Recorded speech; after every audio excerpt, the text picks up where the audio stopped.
নমস্কার বন্ধুরা, ট্রেন্ডিং বাংলায় আপনাদেরকে স্বাগত।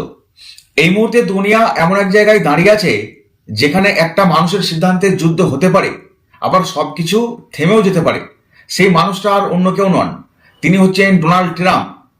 ইরানের রাস্তায় আগুন আপাতত দেখা যাচ্ছে না, কিন্তু আকাশে এখনো বারুদের গন্ধ পাওয়া যাচ্ছে। এই মুহূর্তে প্রশ্ন একটাই, এই নীরবতা কি সত্যিই শান্তির লক্ষণ, নাকি নতুন করে ঝড়ের আগে ভয়ঙ্কর থমথমে অবস্থা, যে অবস্থায় প্রত্যেকটা মানুষই ভয় পায়? হোয়াইট হাউস বলছে আমাদের কাছে সব বিকল্প খোলা আছে।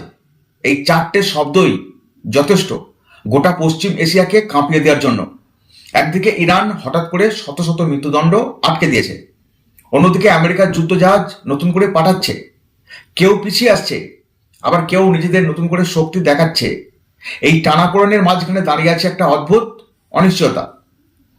আগে থেকে কেউ বলতে পারবে না যে যুদ্ধ হবে না, হতেও পারে আবার নাও হতে পারে। ঝড়ের আগে সেই থমথমে অবস্থায় দাঁড় করিয়ে রেখেছে ডোনাল্ড ট্রাম্প। ট্রাম্প কি সত্যি মানবাধিকার রক্ষার জন্য করা হচ্ছেন, নাকি এটা আরেকটা রাজনৈতিক তার অভিসন্ধি? তিনি কি যুদ্ধ চাইছেন, নাকি এমন একটা পরিস্থিতি তৈরি করছেন যেটাকে পরে নিজের জয় বলে ঘোষণা করা যাবে? ইতিহাস বলছে ট্রাম্প শেষ মুহূর্তে হঠাৎ করে সবকিছু উল্টে দিতে পারেন। এই মুহূর্তে ইরান কিন্তু অপেক্ষা করছে, আমেরিকা রেডি হচ্ছে, আর বাকি দুনিয়া নিঃশ্বাস চেপে তাকিয়ে আছে। কারণ সিদ্ধান্তটা যুদ্ধ আর শান্তির মাঝখানে ঝুলে আছে একজন মানুষের মাথার ভিতরে। এই মুহূর্তে আমেরিকা আগুনের ওপর দাঁড়িয়ে আছে, আর সেই আগুনের আঁচ সবচেয়ে বেশি লাগছে পশ্চিম এশিয়াতে। চারদিকে একটা অদ্ভুত আতঙ্ক মানুষের মধ্যে ছড়িয়ে পড়েছে, অনিশ্চয়তা আর চাপা ভয়। ঠিক যেন ঝড় আসার আগে সমুদ্রের একটা অস্বাভাবিক নীরবতা। ইরানে যে বিক্ষোভ, যে অস্থিরতা, সেটা এখন অনেকটাই কমে গেছে। রাস্তায় আগুনও কমে গেছে, স্লোগান অনেকখানি থেমে গেছে। কিন্তু তার জায়গায় জন্ম নিয়েছে আর একটা বড় প্রশ্ন, এখন কি আমেরিকা নতুন করে হামলা করতে পারে?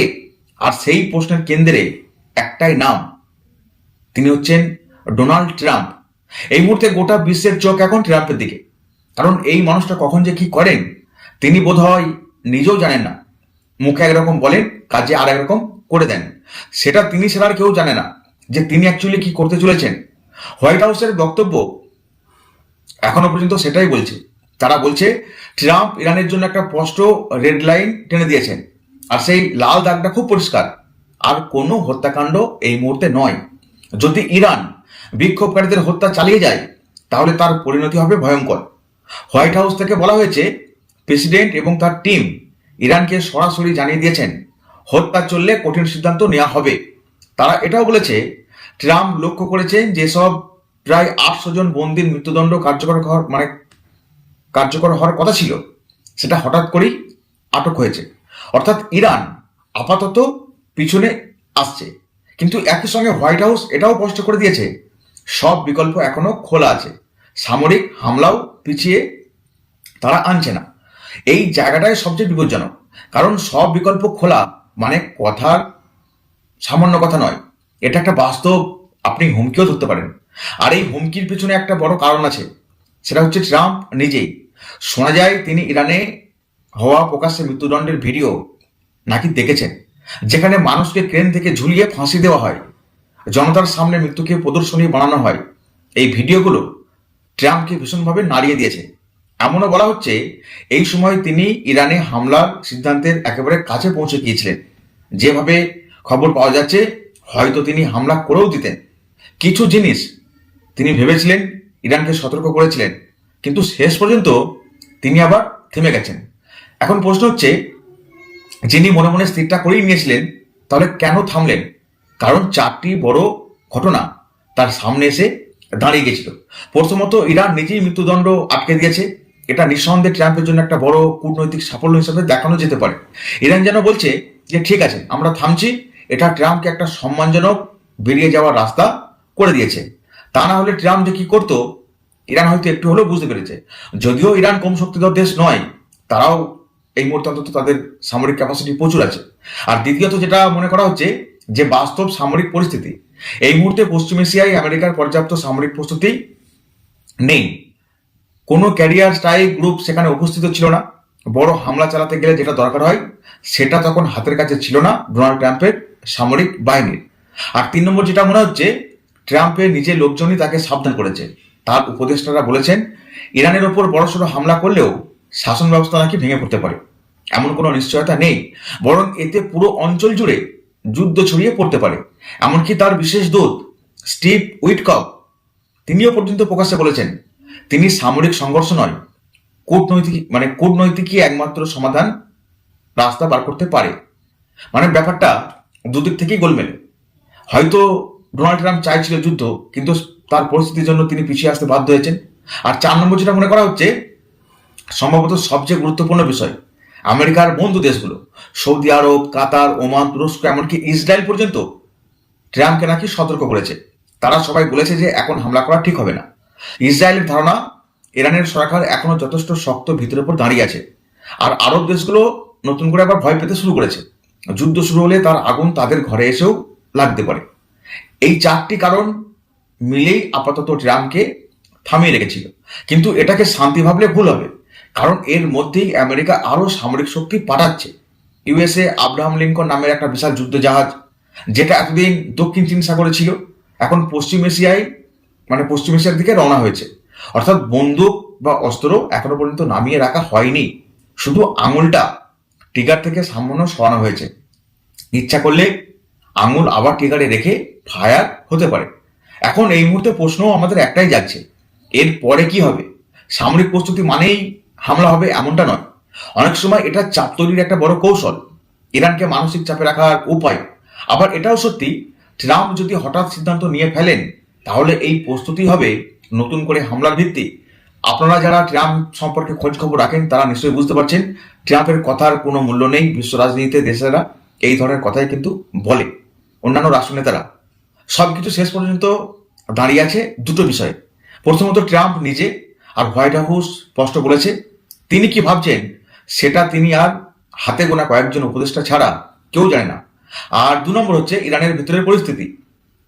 যদি আবার প্রকাশ্যে দমন পীড়ন শুরু করে ইরানি সরকার, যদি ফাঁসি, গুলি বা রক্ত দেখা যায়, তাহলে ট্রাম্পের হাতে একটা বড় অজুহাত চলে আসবে।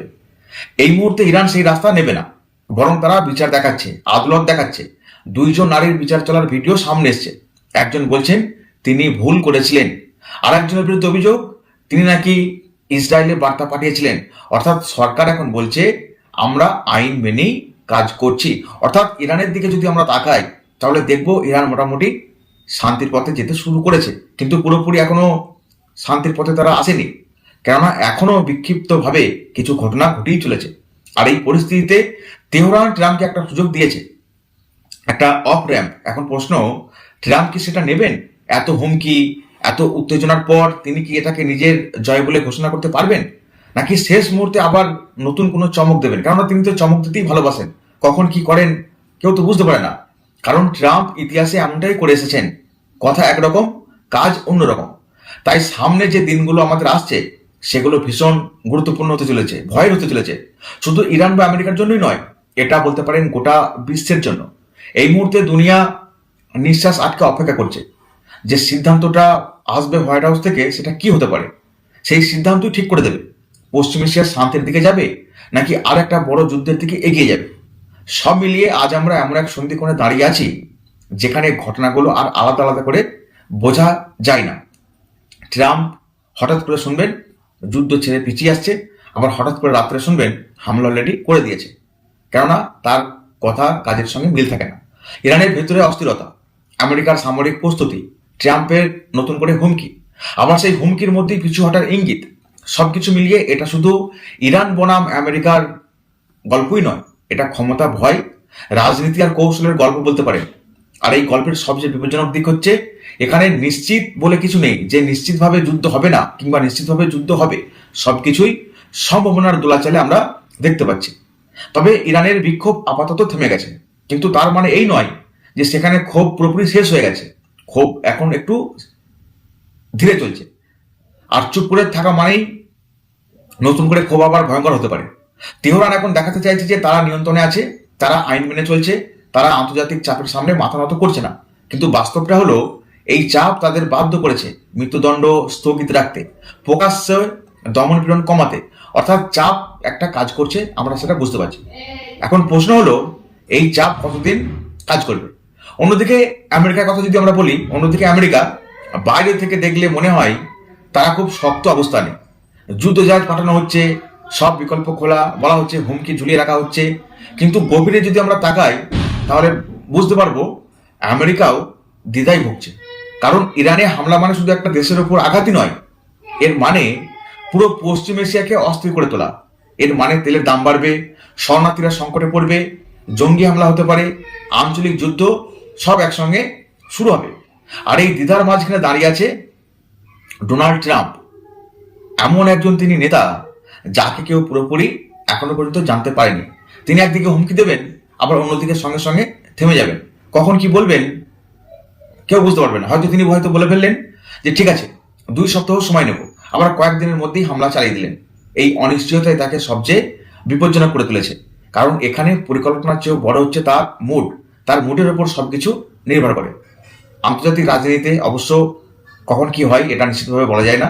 তবে ট্রাম্পের সামনে এখন দুটো রাস্তা খোলা রয়েছে, যেটা আমরা এখন স্পষ্ট দেখতে পাচ্ছি। প্রথমত তিনি বলতে পারেন আমি ইরানকে থামিয়েছি, মৃত্যুদণ্ড স্থগিত হওয়াকে নিজের কূটনৈতিক জয় হিসেবে তুলে ধরতে পারেন। কারণ তিনি নিজের বড়াই করতে খুব ভালোবাসেন। যখন কেউ তার প্রশংসা করে তিনি কিন্তু খুব খুশি হন। বলতে পারেন শক্ত অবস্থান নিয়েই তিনি রক্তপাতটা আটকে দিয়েছেন। তবে এটা কিন্তু সবসময় যে নিরাপদ এমনটাও নয়। তুলনামূলকভাবে এটা একটু কম ঝুঁকির। এতে যুদ্ধ হয়তো নেই, কিন্তু শক্ত নেতা হওয়ার ইমেজ তার কাছে একটা তার ইমেজটা থাকবে। আর দ্বিতীয় রাস্তা হচ্ছে তিনি হঠাৎ আঘাত আনতে পারেন, সীমিত হামলা, প্রতীকী আক্রমণ কিংবা সামরিক স্থাপনার উপর স্ট্রাইক। এটা করলে তিনি আবার প্রমাণ করতে পারবেন যে তিনি হুমকি দিয়ে থেমে থাকেন না। কিন্তু এই রাস্তার যদি তিনি বেছে নেন তাহলে এই ঝুঁকিটা তার পক্ষে আবার ভয়ঙ্কর হবে। কারণ ইরান চুপচাপ থাকবে না। ইরান এখন যে মুডে রয়েছে তারা কখনোই চুপচাপ বসে থাকবে না। আর ইরান যখন পাল্টা আমেরিকাকে হামলা করবে, যদি করে, তাহলে বিক্ষিপ্তভাবে একটা যুদ্ধের সূচনা হবে। আর যুদ্ধের সূচনা হলে ট্রাম্পের যারা বন্ধু রাষ্ট্র আছে তাদেরও ক্ষতি হবে। বিশেষ করে ইরানের যারা টার্গেটে রয়েছে, সৌদি আরব, কাতার, ওমান, তুরস্ক, এরা সবাই জানে যে যুদ্ধ শুরু হলে প্রথম ধাক্কাটা তাদেরকেই খেতে হবে। ইসরায়েল পর্যন্ত হিসাব কষে দেখেছে ইরানের সরকার দুর্বল হলেও এখনো ভেঙে পড়ার মতো অবস্থায় নেই। আক্রমণ করলে শাসন বদল না হতে পারে, কিন্তু প্রতিশোধ নিশ্চিত। অর্থাৎ ইরানকে যদি এখন হামলা করা হয়, ইরান পাল্টা যে কোনো সময় হামলা করতে পারে। এই পুরো পরিস্থিতিতে সবচেয়ে বড় যে সত্যটা সামনে আসছে সেটা হচ্ছে মানবাধিকার আসলে এখানে মূল বিষয় নয়। মৃত্যুদণ্ড, বিক্ষোভকারীদের উপর অত্যাচার, এসব গুরুত্বপূর্ণ নিঃসন্দেহে, কিন্তু রাষ্ট্রগুলো এসব নিয়ে কথা বলে তখনই যখন তাদের কৌশলের সঙ্গে মেলে। যদি সত্যি মানবাধিকার একমাত্র বিষয় হতো তাহলে পৃথিবীর বহু দেশ নিয়েই এমন হুমকি শোনা যেত। কিন্তু বাস্তব রাজনীতি আবেগে চলে না, সবকিছুই চলে স্বার্থে। ট্রাম্প আবারও সেটা প্রমাণ করছে। কেননা এই মুহূর্তে যুদ্ধ অনেক জায়গাতেই চলছে, সেখানে অনেক প্রাণহানি ঘটেছে, আমরা দেখেছি। সেই জায়গাতে কোনো কথা বলেনি। ইরানে বর্তমান যেটা ঘটতে আরম্ভ করেছে সেখানে ট্রাম্প কথা বলছে। ইরান সেটা জানে, তাই তারা কৌশলে এক পা পিছিয়েছে। মৃত্যুদণ্ড স্থগিত করে তারা বলছে দেখুন আমরা আপনাদের কথা শুনছি, কিন্তু একই সঙ্গে তারা নিজেদের ভিতরের কাঠামো ভাঙছে না, শাসন ব্যবস্থা মজবুত রাখছে, সেনাবাহিনী সতর্ক আছে। তাদেরকে কেউ চাপ দিলে পাল্টা চাপ তারাও দেবে। তাদের বার্তা একদম পরিষ্কার, চাপ নেব কিন্তু কারো কাছে মাথা নত করব না। অর্থাৎ এই টানাপোড়েন চলতেই থাকবে, কারণ দুই পক্ষই পুরোপুরি সংঘর্ষ চায় না। আবার কেউ দুর্বল হয়ে পড়লে একে অপরকে আক্রমণ করতেও পিছিয়ে আসবে না। এটা হচ্ছে স্নায়ুযুদ্ধ।